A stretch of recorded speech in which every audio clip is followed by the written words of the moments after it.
Sinabi ni Allah Subhanahu wa Ta'ala sa malaghang Quran, "Wa ma khalaqtul jinna wal insa illa liya'budun." Sino ang nakakaalam ng salin sa Tagalog? Taas ang kamay. "Wa ma khalaqtul jinna wal insa illa liya'budun." Brother Abdullah, Quran.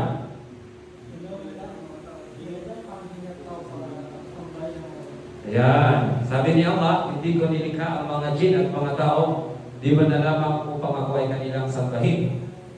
Malinaw yung dahilan bakit tayo nilikha ni Allah Subhanahu wa Ta'ala. Walang iba kundi upang siya ay sambahin na nag-iisa at syempre, huwag siyang ipagtatanggol. Ya'buduhu wa la yushriku bihi syai'a. Upang sambahin lamang siya na nag-iisa at huwag natin siyang ipagtatanggol. Kasi kahit sinasamba natin ang Allah Subhanahu wa Ta'ala na nag-iisa, no? Subalit gumagawa tayo ng mga pagtatambal na hindi natin namamalayan, ay napakawalang saysay yung mga nagagawa nating mga pagsamba sa Allah Subhanahu wa Ta'ala. Okay, so sa buwan ng Ramadan, ito ay paligsahan sa bawat mananampalatayang Muslim upang gumawa ng mainam na pagsamba sa Allah Subhanahu wa Ta'ala.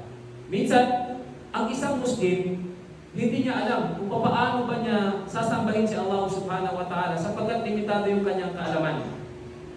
Ang akala ng ilan, minsan, yung pagsamba, yaman lang. Sadaka, wala akong pang sadaka. So, ibig sabihin ba na hindi ka na makakagawa ng iba pang pagsamba kung hindi ka makakapagsadaka? Di ba ba? Kung minsan naman may sakit, gusto niya magdakwa, gusto niya punta ng masjid, pero may sakit, hindi niya kaya. Ibig sabihin ba, pag may sakit ay hindi mo na magagawang sumamba sa Allah Subhanahu wa Ta'ala? Minsan naman yung mga hindi nakakapagsalita, nangangahulugan ba kapag hindi ka nakakapagsalita ay hindi ka na makakagawa ng pagsamba sa Allah Subhanahu wa Ta'ala? Di ba? Hindi, mga kapatid, sa mananampalatayang Islam. Kaya nga tayo, inuobliga tayong mag-aral ng ating pananampalataya. Sapagkat kapag tayo ay nag-aral ng ating pananampalataya, ay natututunan natin yung mga bagay na kinalulugan ni Allah. In short, mga gawaing pagsamba. At pag sinabing pagsamba, tandaan natin, yung kahulugan ng pagsamba, baka may gusto mag-volunteer kung sino yung makapagbibigay ng kahulugan ng salitang pagsamba. Paulit-ulit nating naririnig, paulit-ulit din nating baka nga nagsasawa na tayo eh. Pagsamba na naman, ano bang ibig sabihin ng pagsamba? Kaya paulit-ulit nating naririnig sa mga lecture, paulit-ulit tayong tinatanong ano ang ibig sabihin ng pagsamba. Dapat ang isang Muslim ay alam niya. Alam po natin yung kahulugan ng sinasabing pagsamba. Kasi alam natin na yung dahilan bakit tayo nilikha ni Allah. Di ba ba? Yan yung dahilan kung bakit tayo nilikha. Para sa mga bakit ba? Minsan tinatanong pa natin yung mga non-Muslim eh. Brother, alam mo ba kung ano yung dahilan bakit tayo nilikha dito sa baba ng mundo ito? Diba? Pag di niya masagot, sasabihin mo, pagsamba, brother. Pagsamba yung dahilan bakit tayo nilikha ng Diyos dito sa baba ng mundo ito. Mapalad ka lang kasi hindi ka tinatanong ulit. Brother, ano ba ang ibig sabihin ng pagsamba? Kung nataon na tinanong tayo ng mga non-Muslim, ano ang ibig sabihin ng pagsamba? At hindi natin naipaliwanag, sayang yung pagkakataon. Kung maging tayo mismo mga Muslim, alam natin na yung dahilan bakit tayo nilikha ni Allah, pagsamba, at hindi rin natin alam yung ibig sabihin ng salitang pagsamba. Di po ba? Pagsamba, ibadah sa Arabic. O yun, Sheikh Nadir, pag tinanong ka ng pagsamba, tapos tinagalog mo, sa tinagalog mo lang eh. Di ba? Ang tinatanong yung kahulugan. Di po ba? Ang pagsamba, sabi ni Sheikh Islam Ibn Taymiyyah, ismun jami'un li kulli ma yuhibbu Allah wa yarda min al-aqwali wal a'mal al-dhahira wal batina. Yan. Pagsamba. Ang pagsamba ay anumang gawaing kinalulugan ni Allah at kanya pinapahintulot. Ismun jami'un, lahat ng gawaing kinalulugan at pinahintulot ni Allah. Ismun jami'un li kulli ma yuhibbu Allah wa yarda min al-aqwal, maging ito man ay sa pamamagitan ng salita, wal a'mal, maging ito man ay sa pamamagitan ng gawa, nakalingid man una kalantad. Di ba? Sa pagkakataong ito, siguro na, memorize na natin. Alam na natin yung kahulugan ng salitang pagsamba. So ito yung uunti-untiin natin bibigyang linaw, insyaAllah, ayon sa pagpapaliwalag ng ating mga ulama. At sinyasan nyo lang ako pag umabot na ako ng 10 minutes, insyaAllah. Okay? So nalaman natin yung kahulugan ng pagsamba, bakit tayo nilikha upang sumamba, at nalaman din natin yung kahulugan ng salitang pagsamba. So nabanggit natin kanina, inaakala ng isang Muslim kapag hindi niya alam ang Islam, pag hindi siya nag-aaral, limitado lang. Kung wala siyang pera, hindi siya makakasamba. Kung hindi siya malakas, hindi siya makakapunta ng masjid. Ha? Ano pa? Kung siya ay hindi nakakapagsalita, ibig sabihin ba, hindi na siya makakasamba sa Allah subhanahu wa ta'ala, hindi makakapatid sa Islam. Bagkus yung ating mga ulama, hinimay-himay nila, inisa-isay nila sa atin, pinaliwanag nila kung paano ba yung mga pamamaraan upang masamba natin si Allah subhanahu wa ta'ala sa abot ng ating makakaya. At ito, mga kapatid, unawain natin na mabuti kasi napakahalaga ng pagsamba ito, mga kapatid, sa Islam. Mayroong iba't ibang uri ng mga pagsamba at ang bawat pagsamba ay matatanggap sa pamamagitan ng dalawang kondisyon. Alam na natin yan, di ba? Ano yung dalawang kondisyon na yun, guys? Para matanggap yung pagsamba? Ikhlas at saka pagsunod sa sunnah. Ikhlasu lillahi ta'ala fi jami'il a'mal wa tarku riya wan nifaq. Ang pagiging talisay ng ating layunin para lamang sa Allah. At walang pagkukunwari at walang halong pagpapakita tao. Yun ang ibig sabihin. Ikhlasu lillahi ta'ala sa lahat ng ating mga gawain. Pag nakaluan ng riya, ng pagpapakitang tao, ng pagpapanggap, ay nasisira niya yung partikular na pagsamba na ginawa mo bagkus ikay nakagawa na pagkakasala. Okay? Yung una. Pangalawa, naaayon sa sunnah. MashaAllah, guys. MashaAllah. Naaayon sa sunnah. Mutaba, pagsunod sa sunnah ni Propeta Muhammad sallallahu alaihi wasallam. So, malinaw yun. Nire-review lang natin kasi baka nakalimutan na ng ilan sa atin. Okay. So, malinaw. Alhamdulillah. Pagsamba ang dahilan bakit tayo nilikha. Nalaman natin yung ibig sabihin ng kahulugan ng pagsamba at alam din natin yung kondisyon. Dalawang kondisyon upang matanggap yung pagsamba. Naririnig natin ito, mga kapatid, paulit-ulit. Tama? Paulit-ulit, palagian nating naririnig. So, siguro yung iba baka nagsasawa na, yan na naman. Pero ang tanong ulit, naunawaan po ba talaga natin? Alam ba natin yung kahulugan? Doon tayo, siguro medyo nagkukulang. Tama po ba? Siguro, ha? So doon tayo, siguro medyo may pagkukulang na dapat punan natin yung pagkukulang na yun, insyaAllah. Okay. Sasabayin mo si Allah papaano? Una, meron daw, sabi ng ating mga ulama, 4 na uri o paraan upang masamba natin si Allah subhanahu wa ta'ala. Pwede natin itong i-share sa iba para hindi natin makalimutan agad.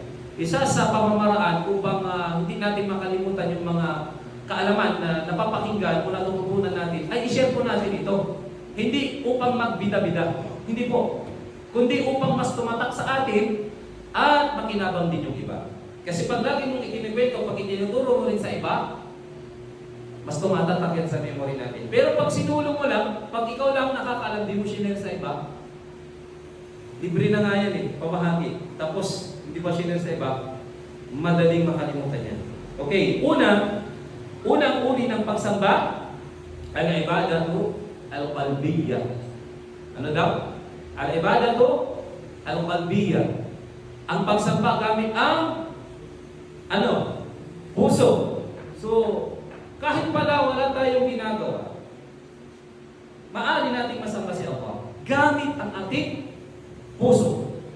Ano ang mga pagsamba na maaari nating magawa gamit ang ating puso? Dito muna tayo. Sa susunod na gabi, tutuloy natin yung iba. Okay. Magbigay. Bismillah. Pagsamba gamit ang puso. Napakarami niyan. Hindi, puso muna. Di ba? Pagpapatawad. Masya Allah. Pagpapatawad. Saan yun? Lugar nun? Puso. O mahirap din yun. Di ba? Lalo pag nasaktan ka. Mahirap. Pag nasaktan ka ng kapatid, may nagawa siyang hindi maganda sa iyo. Masakit talaga yun. Masasaktan ka. No? Pero kung iniisip ko yung reward sa Allah subhanahu wa ta'ala, ay magagawa ko siya patawarin. Okay? Ay minsan, nakita natin yung mga kapatid, may hindi pagkakaunawaan yan, may pagtatalo yung dalawang yan. Hindi mo alam, yung dalawang magkapatid na yun, dahil alam nila yung reward sa Allah subhanahu wa ta'ala, sila dalawa nag-usap at nagkapatawaran na. Samantalang minsan yung iba, iniisip pa nila, pinag-uusapan pa rin hanggang ngayon, na wala silang kalaman na okay na sila. Ang hindi okay, yung mga nasa paligid, hindi sila makabukod, pero yung mismong dalawang magkapatid na yun, na nagkaroon ng hindi pagkakaunawaan, wala silang kamali-malay na okay na sila. Pagpapatawad, ano ba? Yung pagpapatawad, malaki yung kantipala sa Allah subhanahu wa ta'ala. Ano pa po? May narinig ako kanina. Ikhlas. Tama. Wa ma umiru illa liya'budullaha mukhlisin. Si Allah subhanahu wa ta'ala ay nag-utos na siya ay sasampahin na dalisay. Ikhlas. Alam lugar ng ikhlas? Puso. Kung wala kang ikhlas sa Allah subhanahu wa ta'ala sa ginagawa mo, tatanggapin ba yung pagsamba? Hindi. Kahit nagpakapagod ka pa dyan, nagpakain ka ng milyong-milyong mga mahihirap, kung ang layunin mo ay pagpapakitang tao, para sumikat, para sabihin na mabait ka, matulungin ka, para puruhin ka, this yun. Bagkos nagkaroon ka pa ng pagkakasala. Dalawa na yun. Pangatlo, taimtim na puso, kapanatagan. Tama. Di ba pag nagsasala tayo, kabilang yan sa, di ba, haligi ng sala, al-khusyu, kapanatagan sa bawat gawain. Kung wala kang kapanatagan, ano ba natin? Pag nagsala tayo mga kapatid, at wala tayong khusyu, invalid yung prayer natin. Ganyan kahalaga. Okay? Kapanatagan. Ano pa? Pagmamahal, alang-alang kay Allah. Tingnan nyo, lumalabas yung mga tinatago nating mga naka-reserve na knowledge sa utak natin. Pagmamahal, alang-alang kay Allah subhanahu wa ta'ala. Di ba? So, kailangan din yan. Mamahalin mo ang iyong kapatid, alang-alang sa Allah subhanahu wa ta'ala. Ano pa? Al-mahabbatu. Pagmamahal, alang-alang kay Allah. Lahat ng pagmamahal, mahaba.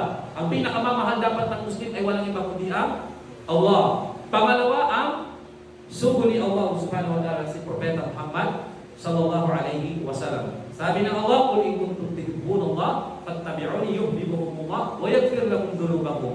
Sabi ni Allah, sabihin mo sa kanila, inutusan niya si Propeta Muhammad sallallahu alaihi wasallam, sa mga nagsasabi kung tunay nga na kayo ay nagmamahal kay Allah. Sinasabi natin, mahal natin si Allah. Paano natin mapapatunayan yung pagmamahal natin kay Allah? Pagsunod sa sunnah ni Propeta Muhammad sallallahu alaihi wasallam. At napakarami pang iba. Na hindi maubos na yung oras natin, maubos na, pero hindi pa natin nabanggit lahat. Napakarami. Ikhlas, pagmamahal, kapanatagan, pagpapatawad, iman, yung paniniwala, lugar lahat yan ng puso at marami pang iba. So, inshallah, itutuloy natin sa mga susunod na gabi ang ating pagtatalakay dito sa mga iba't ibang uri ng pagsamba na ating maaaring magawa. No, nang sa ganun ay maunawaan natin ano po at malaman natin kung paano ba natin talaga masasamba ang Allah subhanahu wa ta'ala na anumang bagay gamit ang anumang bagay na meron tayo. Okay? So diyan tayo nagtapos. Tandaan natin saan sa ano? Pagsamba gamit ang puso. O? Ibadatu al-qalbiyya. Pagsamba sa Allah subhanahu wa ta'ala gamit ang ating mga puso. So, maging tayo mismo isipin natin mga kapatid sa Islam, ano kaya yung mga pagsamba gamit ang puso? Inshallah, assignment natin yan. Pwede tayong mag-research para mas mapalawak pa. Hanggang dito na lang. Sana ay meron tayong natutunan kahit may kliyang oras. Subhanallah wa bihamdik. Wa nashhadu an la ilaha illa anta wa nastaghfiruka wa natubu ilayk. Assalamu alaikum warahmatullahi wabarakatuh.